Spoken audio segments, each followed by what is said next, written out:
नमस्कार मित्रांनो, स्वागत आहे तुमचं NJ अकॅडमीच्या आपल्या यूट्यूब चॅनलमध्ये. मित्रांनो, आपण महा TET साठी बालमानसशास्त्र व अध्यापनशास्त्र या विषयाची आज आपण संभाव्य प्रश्नपत्रिका पाहणार आहोत. आणि आपली ही संभाव्य प्रश्नपत्रिका क्रमांक किती असणार आहे तर 1 असणार आहे. याच्या अगोदर आपण काय केलेलं आहे की बालमानसशास्त्र आणि अध्यापनशास्त्र या विषयावरती परीक्षेमध्ये आतापर्यंत विचारलेले सगळे प्रश्न पाहिलेले आहेत. मग त्यांचे व्हिडिओ तुम्ही पाहिले नसतील तर तुम्हाला ते सुद्धा काय करायचे आहेत, पाहून घ्यायचे आहेत, कारण परीक्षेच्या दृष्टीने ते सुद्धा काय आहेत, अतिशय इम्पॉर्टंट आहे. ठीक आहे, आजच्या व्हिडिओमध्ये आपण काय पाहणार आहोत तर आजच्या व्हिडिओमध्ये आपण संभाव्य प्रश्नपत्रिका पाहणार आहोत की बाबा अशा प्रकारचे प्रश्न आपल्याला परीक्षेमध्ये विचारले जाऊ शकतात. ठीक आहे, मग या ठिकाणी पहिला प्रश्न पहा काय विचारला आहे, बालकाचा विकास ही खालीलपैकी कोणती प्रक्रिया आहे. आता काय विचारलं आपल्याला की बालकाचा विकास ही कोणती प्रक्रिया आहे. मग पहा, केवळ शारीरिक वाढ, निरंतर व अखंड चालणारी प्रक्रिया, एकाच टप्प्यात होणारा बदल आणि वयानुसार थांबणारी प्रक्रिया. मग या ठिकाणी बालकाचा विकास म्हणजे काय आहे तर ती निरंतर व अखंड चालणारी प्रक्रिया आहे. ठीक आहे, या ठिकाणी तुम्हाला लक्षात ठेवायचे, वाढ ही काय असती तर ही शारीरिक वाढ असते. ठीक आहे, शारीरिक वाढ असते, परंतु विकास ही प्रक्रिया काय आहे, शारीरिक वाढीपुरती मर्यादित नसून ती कशी असते, जन्मापासून ते मृत्यूपर्यंत काय निरंतर आणि अखंडपणे चालणारी प्रक्रिया असते. ठीक आहे, प्रश्न हाही विचारला जातो की विकास ही प्रक्रिया कधीपासून कुठपर्यंत चालू असते तर कुठपासून कुठपर्यंत असते, ही जन्मापासून ते मृत्यूपर्यंत कशी चालू असते, निरंतर आणि अखंडपणे चालू असते. काय विकास. ठीक आहे, वाढ ही काय असते तर वाढ ही ठराविक वयापर्यंत असते, ठराविक वेळेपर्यंत असते. ठीक आहे, तसं विकासाला काय मर्यादा नाही किंवा वेळ नाही. ठीक आहे, पुढे जाऊया. प्रश्न क्रमांक 2, जीन पियाजे यांच्या मते बालकांच्या बोधात्मक विकासाची पहिली पायरी काय आहे. ठीक आहे, आता काय सांगितलंय की बाबा जीन पियाजे यांच्या मते बालकाचा जो काही बोधात्मक विकास आहे या विकासाची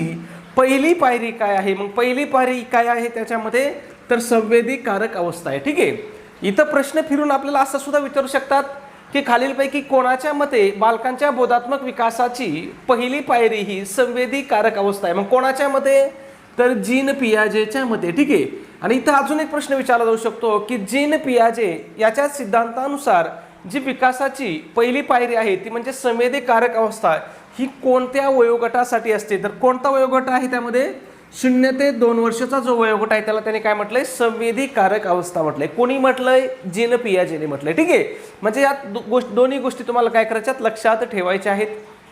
पुढचा प्रश्न 3 नंबर, शिक्षणातील बालकेंद्रित पद्धतीचा मुख्य भर कशावर असतो. आता काय विचारलंय, शिक्षणामधली जी बालकेंद्रित पद्धती आहे याचा मुख्य भर कशावरती आहे. मग केवळ पुस्तकी ज्ञानावर, विद्यार्थ्यांच्या गरजा व आवडीनुसार, शिक्षकांच्या सोयीनुसार आणि परीक्षा पद्धतीनुसार. मग इथं योग्य उत्तर काय येईल आपलं तर विद्यार्थ्यांच्या गरजा व आवडीनुसार. कोणती पद्धत, बालकेंद्रित पद्धत. मग बालकेंद्रित पद्धत लक्षात ठेवायची तुम्हाला, ही कशी असते, बालकांच्या गरजा, बालकाच्या क्षमता आणि आवडींना केंद्रस्थानी मानून काय या ठिकाणी बालकेंद्रित पद्धतीमध्ये अध्यापन केलं जातं. मग याच्या ठिकाणी केंद्रस्थानी कोण असतो तर बालक म्हणजेच विद्यार्थी हा काय असतो, या पद्धतीच्या केंद्रस्थानी असतो. ठीक आहे, प्रश्न आपल्याला बऱ्याच वेळेस असा सुद्धा विचारला जातो की बालकेंद्रित पद्धतीच्या केंद्रस्थानी कोण असतो तर कोण असतो, विद्यार्थी केंद्रस्थानी असतो. ठीक आहे, पुढच्या प्रश्नाकडे जाऊया. 4 नंबर, खालीलपैकी कोणता घटक बालकाच्या विकासावर प्रभाव टाकतो. मग बालकाच्या विकासावरती प्रभाव टाकणारा घटक कोणता आहे बघूया. केवळ अनुवंशिकता, केवळ सामाजिक पर्यावरण, अनुवंशिकता आणि पर्यावरण आणि केवळ शालेय वातावरण.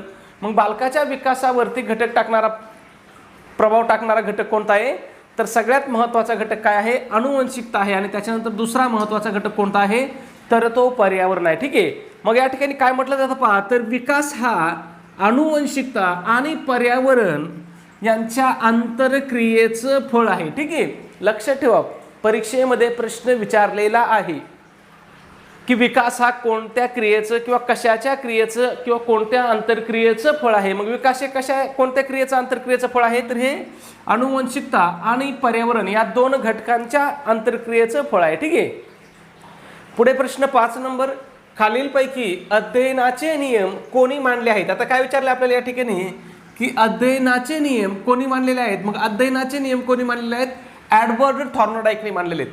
प्रश्न हाही विचारला जातो की या एडवर्ड थॉर्नडाईकची अध्ययन पद्धती कोणती होती किंवा यांनी कोणती पद्धती विकसित केली आहे तर यांनी कोणती पद्धती विकसित केली आहे, प्रयत्न प्रमाद पद्धती. कोणती पद्धती, प्रयत्न प्रमाद पद्धती. ठीक आहे, कोणाची आहे प्रयत्न प्रमाद पद्धती तर ती एडवर्ड थॉर्नडाईकची आहे आणि या पद्धतीमध्येच त्याने काय केलेले आहे, अध्ययनाचे 3 मुख्य नियम मांडले आहेत. किती नियम मांडलेत अध्ययनाचे, हाही प्रश्न विचारला जातो की एडवर्ड थॉर्नडाईकने अध्ययनाचे किती नियम सांगितले. तर किती नियम सांगितलेत, 3 नियम सांगितलेत आणि या 3 नियमांचा आपल्याला क्रम लावायला किंवा हे 3 नियम कोणते आहेत हेही परीक्षेमध्ये वारंवार विचारलं जातं. मग पहिला नियम आहे तयारीचा, दुसरा नियम आहे सरावाचा आणि तिसरा नियम आहे परिणामाचा. ठीक आहे, मग तुम्हाला तिन्ही नियम तुम्हाला लक्षामध्ये ठेवायचे. ठीक आहे, पहिला नियम कशाचा आहे, तयारीचा आहे, दुसरा नियम कशाचा आहे, सरावाचा आणि तिसरा नियम कशाचा आहे, परिणामाचा नियम आहे. आणि हे नियम कोणी सांगितले आहेत, तर ते एडवर्ड थॉर्नडाईकने सांगितलेत. कशाचे सांगितलेत त्यांनी हे नियम, अध्ययनाचे सांगितलेत. कोणत्या अध्यापन पद्धतीमध्ये सांगितलेत, तर ती प्रयत्न प्रमाद. ठीक आहे, ट्रायल अँड इरर्स ही जी अध्यापन पद्धती आहे याच्यामध्ये त्याने सांगितले आहे. ठीक आहे, पुढचा प्रश्न आहे 6 नंबर. शालेय वयात विद्यार्थ्यांमधील वैयक्तिक भिन्नता समजून घेण्याचा मुख्य फायदा काय असतो. काय विचारलंय की शालेय वयामध्ये विद्यार्थ्यांमधली जी वैयक्तिक भिन्नता आहे ही समजून घेण्याचा मुख्य फायदा काय आहे. मग विद्यार्थ्यांना वर्गात वेगळे बसवणे, हुशार विद्यार्थ्यांना बक्षीस देणे, प्रत्येकाच्या क्षमतेनुसार अध्यापन करणे आणि कमकुवत विद्यार्थ्यांना कमी लेखणे. मग इथं योग्य उत्तर काय असणार आहे आपलं, की प्रत्येकाच्या क्षमतेनुसार अध्यापन करण्यासाठी काय आपल्याला वैयक्तिक भिन्नता समजून घेणं काय महत्त्वाचं आहे. प्रत्येक बालकाचा जो काही बौद्धिक विकास आहे, मानसिक विकास आहे, हा काय असतो वेगवेगळ्या पद्धतीने होत असतो. आपल्या समोरचा असणारा प्रत्येक बालक कसा असतो, वैचारिकदृष्ट्या भिन्न असतो. म्हणून आपल्याला अध्यापन पद्धती निवडताना त्या हिशोबाने काय करायचं असते, पद्धतीची निवड करायची असते. ठीक आहे, पुढचा प्रश्न आहे 7 नंबर. अभिप्रेरणाचे मुख्य प्रकार कोणते आहेत. काय विचारलं आपल्याला की बाबा अभिप्रेरणेचे मुख्य प्रकार कोणते आहेत.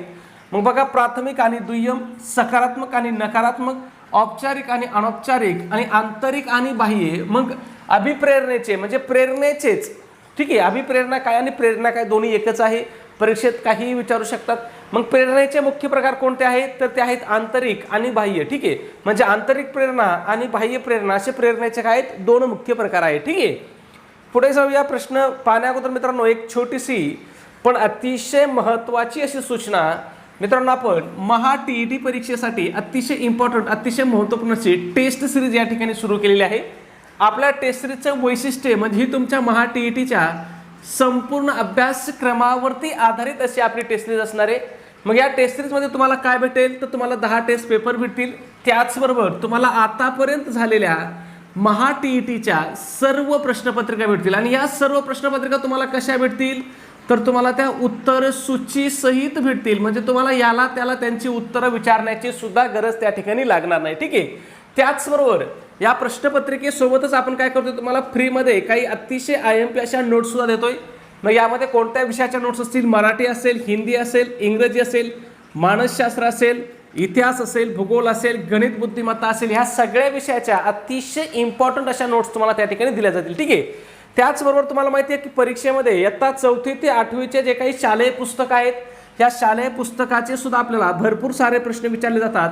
मग आपण तुम्हाला 4थी ते 8वीच्या शालेय पुस्तकाच्या सुद्धा नोट्स देत आहोत. मग त्यामध्ये 4थी ते 8वीचा इतिहास असेल, 4थी ते 8वीचा भूगोल असेल, 4थी ते 8वीचं राज्यशास्त्र असेल आणि 4थी ते 8वीचं विज्ञान सुद्धा त्या ठिकाणी असेल. ठीक आहे, मग तुम्ही जर फक्त आपल्या एवढ्या मटेरियलचा जर अभ्यास केला तर तुम्ही परीक्षेमध्ये किती मार्क घेऊ शकता, तर तुम्ही परीक्षेमध्ये 100पेक्षा जास्त मार्क या ठिकाणी सहज घेऊ शकता.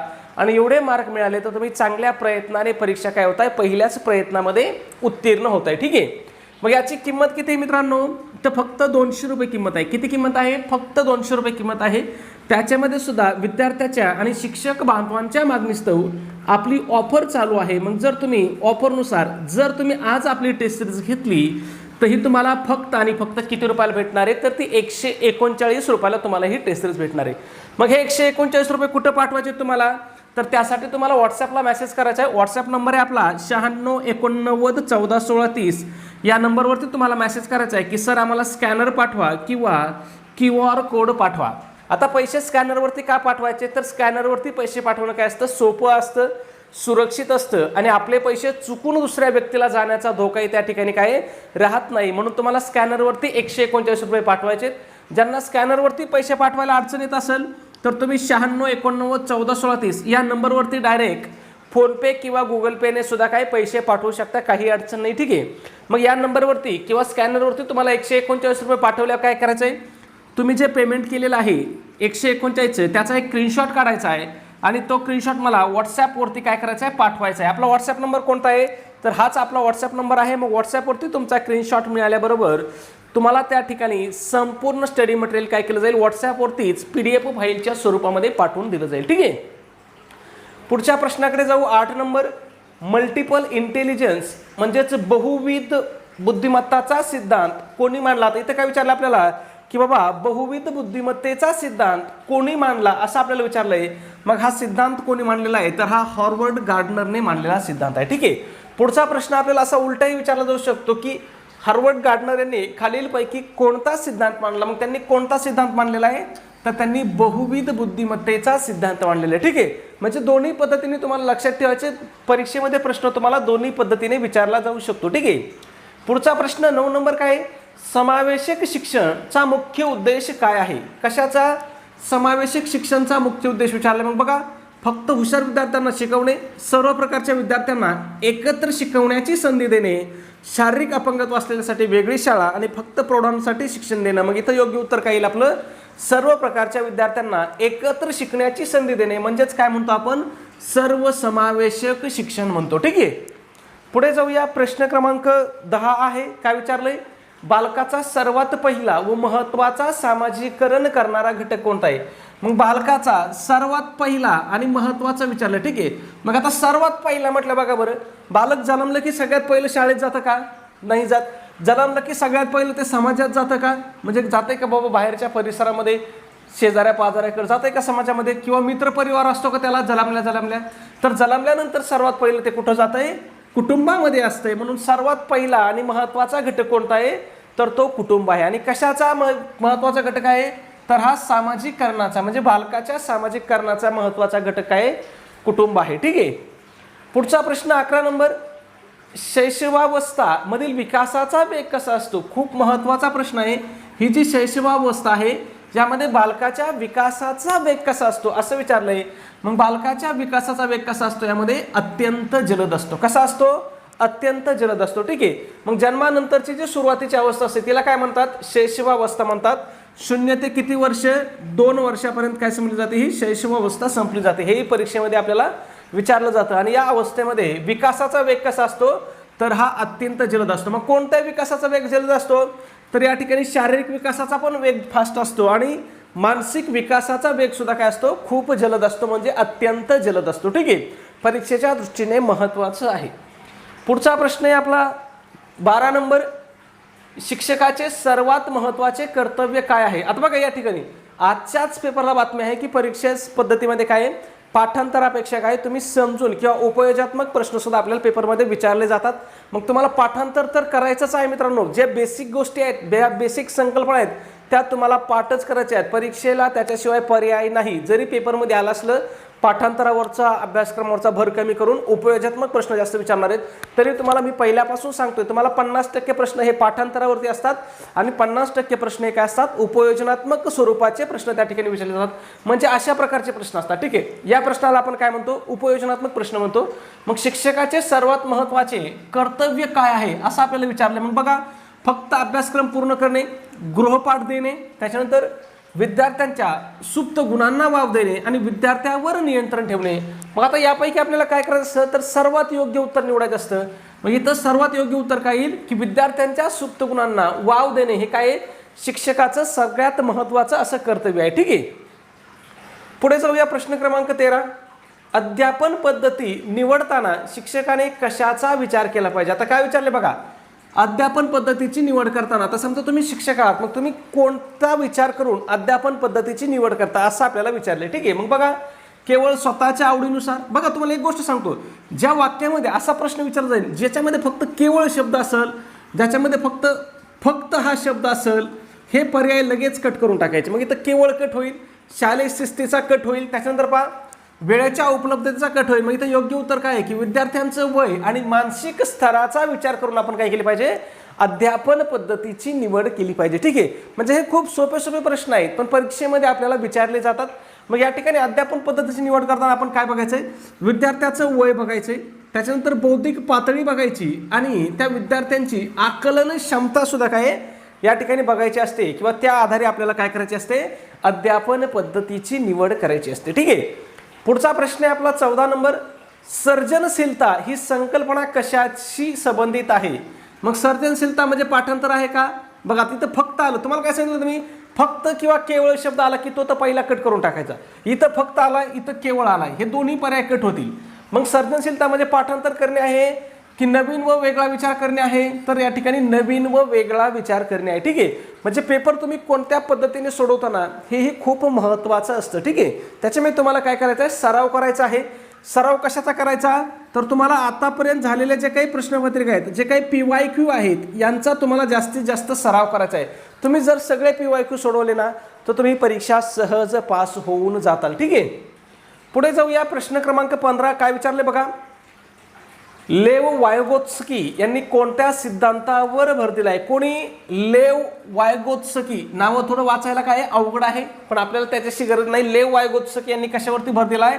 तर सामाजिक सांस्कृतिक विकासाचा जो काही सिद्धांत आहे त्याच्यावरती त्यांनी भर दिलाय. मग वायगोत्स्की यांच्या मते काय? बालकाचा विकास सामाजिक आणि सांस्कृतिक वातावरणात इतरांच्या परस्पर संवादातून होत असतो. ठीक आहे, असं कोणाचं मत आहे? तर लेव वायगोत्स्कीचं मत आहे. कारण प्रश्न आपल्याला कधी कधी फिरून सुद्धा विचारला जाऊ शकतो की खालीलपैकी कोणाच्या मते बालकाचा विकास सामाजिक आणि सांस्कृतिक वातावरणात इतरांच्या परस्पर संवादातून होतो? मग कोणाच्या मते? तर लेव वायगोत्स्कीच्या मते. ठीक आहे, त्याच्यासाठी त्यांनी कोणता सिद्धांत मांडलाय? तर सामाजिक सांस्कृतिक विकासाचा सिद्धांत मांडलाय. किंवा असंही विचारलं जाऊ शकतं आपल्याला की सामाजिक सांस्कृतिक विकासाचा सिद्धांत कोणाचा आहे? मग हा कोणाचा आहे? तर हा लेव वायगोत्स्कीचा आहे. ठीक आहे, पुढे जाऊया. प्रश्न क्रमांक 16. मास्लो यांच्या गरजेच्या श्रेणी सिद्धांतात सर्वात खालची पातळी कोणती? मास्लोची जी काही गरजेची श्रेणी सिद्धांत आहे त्याच्यामधली सगळ्यात खालची पायरी कोणती आहे? तर ती आहे शारीरिक गरजा. मग शारीरिक गरजामध्ये कोणकोणत्या गरजा येतात? तर शारीरिक गरजामध्ये समजा अन्न असेल, पाणी असेल, निवारा असेल, या सगळ्या काय आहेत? शारीरिक गरजा आहेत. आणि ह्या सगळ्या काय आहेत? आधी पूर्ण होणे आवश्यक आहे. ठीक आहे, त्याच्यानंतर प्रश्न असा विचारला जाऊ शकतो की गरजाची श्रेणी किंवा गरजेची श्रेणी सिद्धांत कोणाचा आहे? तर गरजेची श्रेणी सिद्धांत कोणाचा आहे? मास्लोचा आहे. त्याच्यामधला सगळ्यात खालची पातळी कोणती आहे? तर ती शारीरिक गरजा आहे, लक्षात ठेवायचं. ठीक आहे, पुढच्या प्रश्नाकडे जाऊ. 17 नंबर. वर्गात एखाद्या विद्यार्थी सतत अभ्यासात मागे पडत असल्यास शिक्षकाने काय करावे? हे उपयोजनात्मक प्रश्न आहेत ना, की शिक्षकाने काय करायचं किंवा तुम्ही काय करता. कधी कधी तर सरळ विचारलं असतो तुम्ही काय करताल, की बाबा एखादा तुमच्या वर्गातला एखादा विद्यार्थी आहे तो सतत काय होतोय अभ्यासामध्ये मागे पडत असल्यास तुम्ही काय करता, असा प्रश्न सरळ सरळ विचारला जातो. मग काय करता तुम्ही? बघा, विद्यार्थ्याला शिक्षा करताना का बघा, शिक्षा तर आपल्याला करायचीच नाही, मग शिक्षाचा पर्यायाला कट करून टाकायचा. पुढे बघूया. पालकांना शाळेत बोलून ओरडणे. बघा, ओरडावे. पालकाला आपण ओरडू शकतो का? नाही ओरडू शकत. पुढे बघा, विद्यार्थ्याकडे दुर्लक्ष करणे. विद्यार्थ्याकडे दुर्लक्ष करून मग आपण सर्वांगीण विकास कसा करणार? नाही करणार. मग आपलं उत्तर काय असणार आहे? वैयक्तिक अडचणी शोधून उपचारात्मक अध्यापन करायचं, की बाबा या विद्यार्थी नेमकं मागं का पडतोय, त्याच्यासाठी त्याला काय नेमकं समस्या काय आहे, त्याच्या अडचणी काय आहेत. मग त्याचं कौटुंबिक वातावरण खराब आहे, कुटुंबामध्ये काही अशी एखादी घटना घडली की त्याचा त्याच्यावरती परिणाम होतोय, किंवा शाळेमध्ये काही त्याच्यावरती दबाव येतोय, मित्रपरिवार आहे त्याचा काही, म्हणजे छोट्या छोट्या गोष्टी असतात. मित्रांना किंवा लहान मुलांना अभ्यासामध्ये मागं पडण्यासाठी किंवा त्यांना मानसिकरित्या थकवण्यासाठी, त्यांच्यामध्ये न्यूनगंड निर्माण करण्यासाठी मोठ्या घटनेची गरज नसते. अगदी छोट्या छोट्या गोष्टी असतात. कधी कधी पहा, बाकीच्या विद्यार्थ्यांनी जर त्या विद्यार्थ्याची टिंगल टावळी केली, त्याला मस्ती केली, त्याच्यासोबत चांगले बोलले नाही, तरी ते विद्यार्थी शाळेमध्ये काय होतं, बुजबुजल्यासारखा वागतो किंवा तो एकटा बसतो, बाजूला बसतो किंवा एकटा वागतो शाळेमध्ये. ठीक आहे, म्हणून या छोट्या छोट्या गोष्टी असतात. लहान मुलांच्या गोष्टी काय खूप मोठ्या नसतात, किंवा त्यांच्यावरती लय टेन्शन आलं की बाबा आता आपली उपयोग्य कशी बघायची किंवा आपल्याला नोकरी कशी लागेल, म्हणजे अशा मोठ्या गोष्टी नसतात, छोट्या छोट्या घटना असतात. मग आपल्याला काय करायचं असतं, त्या घटना शोधून काय करायचं असतं, त्यांचं उपचारात्मक अध्यापन त्या ठिकाणी करायचं असतं. ठीक आहे, पुढे जाऊया. प्रश्न क्रमांक 18. परिपक्वता म्हणजे काय? आता काय विचारलंय? परिपक्वता म्हणजे काय विचारलंय. मग बघा, केवळ, बघा पुन्हा केवळ शब्द आला, कट करून टाका. तुम्हाला सांगितलंय मी, केवळ आणि फक्त शब्द आले का तर कट करून टाकायचे. कारण मानसशास्त्राच्या किंवा कुठल्याही विषयाच्या संकल्पनेमध्ये केवळ आणि फक्त हे म्हणजे शक्यतो असा प्रश्न विचारलाच जात नाही, किंवा असं विचारलं प्रश्नाचं उत्तर नसतेच. ठीक आहे, मग बघा, परिपक्वता म्हणजे काय तर नैसर्गिकरित्या होणारी शारीरिक व मानसिक विकास, त्याला काय म्हणतात? त्याला परिपक्वता म्हणतात. ठीक आहे, परिपक्वता ही कशावरती आधारित असते? तर ही अनुवंशिकतेवर आधारित नैसर्गिक प्रक्रिया आहे. ठीक आहे, परिपक्वता ही कशी प्रक्रिया आहे याच्यावरती सुद्धा प्रश्न आपल्याला विचारला होता. मग ही कशी प्रक्रिया आहे, तर ही नैसर्गिक प्रक्रिया आहे. कशावर आधारित आहे, ही अनुवंशिकतेवर आधारित आहे. ठीक आहे. पुढचा प्रश्न 19 नंबर, मूल्यांकनचा मुख्य उद्देश काय आहे. कशाचा विचारला आहे, मूल्यांकन जे आपण मूल्यमापन करतो त्याचा मुख्य उद्देश काय आहे. मग विद्यार्थ्याची तुलना करणे हा उद्देश आहे का, नाही. विद्यार्थ्यांना नापास करणे हा आपल्या मूल्यांकनाचा उद्देश असतो का, नसतो. गुणपत्रिका देणे एवढाच उद्देश असतो का, तर नाही. तर अध्यापनातील त्रुटी सुधारणे व शिकण्याची प्रगती तपासणे हा काय असतो, मूल्यांकनाचा मुख्य उद्देश असतो. ठीक आहे. पुढे जाऊया. प्रश्न क्रमांक काय विचारला, 20 पहा. स्मृती सुधारण्यासाठी कोणती पद्धत उपयोगी ठरते. आता जी आपली स्मृती आहे, जी आपली मेमरी आहे, ही सुधारण्यासाठी मग बघा केवळ पाठांतर. पुन्हा तुम्हाला मी काय सांगितलं होतं, मी केवळ शब्द आला की तो पर्याय पहिला कट करून टाकायचा. माहिती लिहून ठेवणे एक चांगली गोष्ट आहे, पण मुख्य पद्धत असू शकते का. माहिती लिहून ठेवल्याने काय होतं, आपली स्मरणशक्ती वाढते, हे निश्चित आहे बरं का. म्हणजे पर्याय लगेच कट करू नका. पुढे बघा, मोठ्याने वाचणे, नुसतं मोठ्याने वाचलं की आपल्या लक्षात राहतं असं काय असतंय का, तसं काय नसतंय.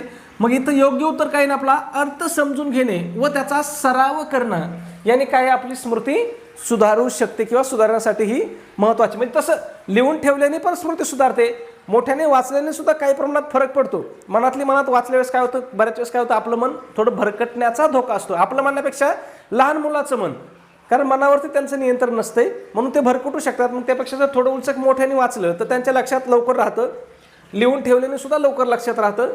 पण याच्यापेक्षा योग्य उत्तर कोणतं आहे तिन्हीमध्ये आपल्याला काय करायचं असतंय, प्रश्नपत्रिकेवरची जर तुम्ही सूचना बारकाईने वाचल्या तर काय विचारलं असतं की सर्वात योग्य उत्तर तुम्हाला निवडायचं आहे. म्हणजे तुम्हाला सारखे उत्तर तुम्हाला वाटू शकतात, पण त्याच्यामध्ये काय करायचं असतं, सर्वात जास्त जे योग्य असेल ते उत्तर आपल्याला निवडायचं असतं. मग इथं सर्वात जास्त योग्य उत्तर काय आहे की अर्थ समजून घेणे आणि त्याचा सराव करणे. म्हणजे एखादी संकल्पना समजून घेणे, म्हणजे पाठांतर करण्यापेक्षा जर ती संकल्पना समजून घेतली तर ती आपल्या काय होते, जास्त वेळ आपल्या लक्षात राहते किंवा स्मृतीमध्ये राहते. ठीक आहे. आणि त्याच्यानंतर तिचा सराव पण महत्त्वाचा आहे. ठीक आहे. पुढे जाऊया. प्रश्न क्रमांक 21, सिगमंड फ्राईड यांच्या मते मानवी व्यक्तिमत्वाचे भाग कोणते. कोणाच्या मते, सिगमंड फ्राईडच्या मते. मग त्यांनी कोणते भाग सांगितलेत, ईड, इगो आणि सुपर इगो हे भाग सांगितलेत. कशाचे भाग सांगितलेत हे त्याने, तर मानवी व्यक्तिमत्वाचे भाग सांगितले. ठीक आहे. मग सिगमंड फ्राईड याचा कोणता सिद्धांत होता, तर त्याचा मनोविश्लेषण सिद्धांत होता. त्यानुसार ईड, इगो आणि सुपर इगो हे व्यक्तिमत्वाचे 3 प्रमुख भाग त्याने काय केलेले आहेत, सांगितलेले आहेत. ठीक आहे. पुढच्या प्रश्नाकडे जाण्या अगोदर मित्रांनो एक छोटीशी पण अतिशय महत्त्वाची सूचना. आपण महा टीईटी 2026 साठी अतिशय इम्पॉर्टंट, अतिशय महत्त्वपूर्ण असा रेकॉर्डेड कोर्स या ठिकाणी आपण सुरू केलेला आहे. मग या कोर्समध्ये आपल्या कोणकोणते विषय असणार आहेत मित्रांनो यामध्ये, तर यामध्ये बालमानसशास्त्र व अध्यापनशास्त्र, त्याचबरोबर मराठी व्याकरण हे महा टीईटीसाठी सर्वात महत्त्वाचे आणि अतिशय उपयुक्त असे 2 विषय आपल्या ह्या बॅचमध्ये असणार आहेत, आपल्या ह्या रेकॉर्डेड कोर्समध्ये असणार आहेत. आपल्या कोर्सचं स्वरूप कसं असणार आहे बघा, तर या ठिकाणी तुम्हाला प्रत्येक प्रकरणानुसार काय असणार आहेत, लेक्चर असणार आहे. म्हणजे इथं तुमच्या बेसिक संकल्पना, मूलभूत माहिती तुमची स्पष्ट करून दिली असणार आहे. त्याच्यानंतर प्रत्येक प्रकरणानुसार तुम्हाला स्पेशल काय असतील, नोट्स सुद्धा दिल्या जातील. त्याचबरोबर प्रत्येक प्रकरणानुसार काय असणार, तुमची ऑनलाईन टेस्ट म्हणजे सराव सुद्धा त्या ठिकाणी असणार आहे. ठीक आहे. म्हणजे जे आपली स्मृती वाढवण्यासाठीच्या ज्या 3 पायऱ्या आहेत, एक काय, आधी बेसिक संकल्पना समजून घेणे, त्याच्यानंतर त्याला रिव्हिजन करणं, म्हणजे रिव्हिजन करण्यासाठी आपण नोट्स देतोय, आणि केलेल्या रिव्हिजनाचा सराव करणं. म्हणजे ह्या 3 गोष्टीतून जर आपण अध्ययन केलं तर आपलं अध्ययन हे आपण आयुष्यभर विसरत नाही. मग आपल्या कोर्सचं सुद्धा आपण त्या ठिकाणी अशाच पद्धतीचं स्वरूप त्या ठिकाणी ठेवलेलं आहे. ठीक आहे. मग हे 2 विषय तुम्हाला टीईटीला किती मार्काला आहेत, 60 मार्काला आहेत. मग आपण या 60 पैकी 50 पेक्षा जास्त मार्काचे आपण काय करतोय, तुम्हाला हमी देतोय किंवा 100% तुम्हाला गॅरंटी देतोय. मग आपला कोर्स कोणासाठी उपयुक्त असणार आहे, तर ज्यांना पेपर 1 द्यायचा आहे त्यांच्यासाठी पण उपयुक्त आहे. त्याचबरोबर ज्यांना पेपर 2 द्यायचा आहे त्यांच्यासाठी सुद्धा अतिशय उपयुक्त असणार आहे. आपण बाकीच्या सारखं पेपर 1ला वेगळा कोर्स, पेपर 2ला वेगळा कोर्स आणि येऊ द्या पैसा असा आपली विषय नसतो, अशी आपली पद्धत नाही. कारण हे जे 2 विषय आहेत, कोणते, बालमानसशास्त्र व अध्यापनशास्त्र आणि मराठी व्याकरण, हे 2 विषय काय आहेत, पेपर 1ला पण सारखेच आहेत आणि पेपर 2ला पण काय सारखेच आहेत. आता कसे सारखे तुम्हाला सांगतो मी. आता समजा पेपर 1ला जर प्रश्न आला आपल्याला, काय बाबा की मानसशास्त्राचा जनक कोण आहे, मग मानसशास्त्राचा जनक कोण आहे, ॲरिस्टॉटल आहे. आणि तोच प्रश्न जर आपल्याला पेपर 2ला विचारला की बाबा मानसशास्त्राचा जनक कोण आहे, तर तिथं उत्तर काय नागनाथ गर्जे येईल का, तिथं उत्तर सुद्धा काय येईल, अरिस्टॉटलच येईल, म्हणजे दोन्हीकडे तोच घटक आहे म्हटलं दोन्हीकडे उत्तर काय असणार आहे, सारखंच असणार आहे. तसंच मराठी व्याकरणाचं आहे. आता समजा पेपर 1ला प्रश्न आला की मराठी व्याकरणामध्ये शब्दाच्या जाती किती आहेत, मग शब्दाच्या जाती किती आहेत, 8 आहेत. मग पेपर 2ला सुद्धा शब्दाच्या जाती किती असतात, 8च असतील.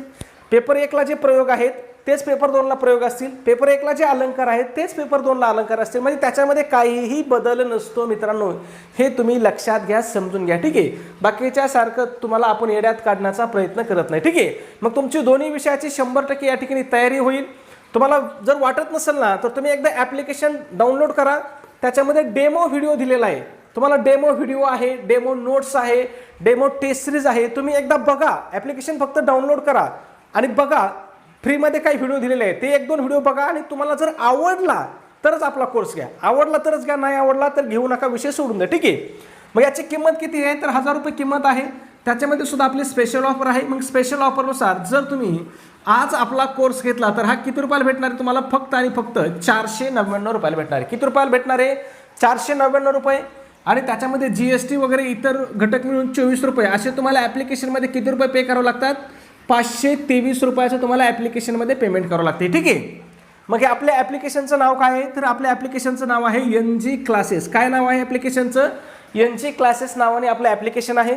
मग तुम्हाला ॲप्लिकेशन प्ले स्टोअरला पण भेटेल किंवा व्हिडिओच्या डिस्क्रिप्शनमध्येही मी लिंक देतो, किंवा तुम्ही व्हॉट्सॲपला या नंबरला जर मेसेज केला की सर आम्हाला ॲप्लिकेशनची लिंक पाठवा, तर तुम्हाला त्या ठिकाणी मी काय करेल, आपल्या ॲप्लिकेशनची लिंकसुद्धा पाठवेल. त्याच्यानंतर काही लोकांना किंवा काही शिक्षक बांधवांना काय होतं आहे, ॲप्लिकेशनमध्ये पेमेंट करायला अडचण येत आहे. मग जर तुम्ही आपल्या या नंबरवरती 96 89 14 16 30 या नंबरवरती जर तुम्ही गुगल पे फोनपे केलं, किती रुपये पे करायचे आहेत, 499 रुपये पे करायचे आहेत, ठीक आहे. 499 रुपये जर तुम्ही या नंबरवरती पे केले तर मी तुम्हाला काय करू शकतो, आपल्या कोर्सला जॉईन करू शकतो, ठीक आहे. ॲप्लिकेशनमध्ये पेमेंट केलं तर तुम्ही आपोआप जॉईन होत आहे, तुम्हाला जॉईन करायची गरज लागत नाही. तुम्ही काय होतं, आपोआप कोर्सला जॉईन होत आहे. आणि जर या नंबरवरती पैसे पाठवले तुम्ही तर तुम्हाला काय करावं लागते, मला स्वतः तुम्हाला जॉईन करावं लागते, ठीक आहे. एवढाच फरक आहे दोन्हीमध्ये. जाऊया पुढच्या प्रश्नाकडे. प्रश्न क्रमांक 22, बालकामध्ये अनुकरण करण्याची प्रवृत्ती कोणत्या वयात सर्वाधिक असते. मग बालकामध्ये अनुकरण करण्याची प्रवृत्ती कोणत्या वयामध्ये सर्वात जास्त असते तर ही बाल्यावस्थेमध्ये सर्वात जास्त असते. आणि मुलं कोणाचं अनुकरण करतात बघा, तर परिसरातील व्यक्ती असतील, कुटुंबातील व्यक्ती असतील, किंवा विशेषतः सगळ्यात महत्त्वाचं अनुकरण कोणाचं करतात ते शिक्षकाचं आणि पालकांचं सर्वाधिक अनुकरण काय करतात, मुलं करत असतात, ठीक आहे. पुढे जाऊया.